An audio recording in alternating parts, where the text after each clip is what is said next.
نستعين اهدنا الصراط المستقيم صراط الذين أنعمت عليهم غير المغضوب عليهم ولا الضالين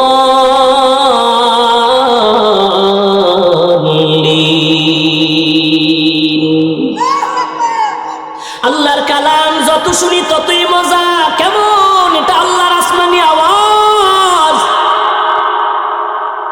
তবে এখানে একটা জবাব দেই, যারা বলো কেচ্ছা কাহিনীর ওয়াজ করি, শুনে রাখো রে বাবা, অন্তরকে পরিশুদ্ধ করে নাও। পৃথিবীর শ্রেষ্ঠ কেচ্ছা কাহিনীর কিতাবের নাম হলো কোরআন।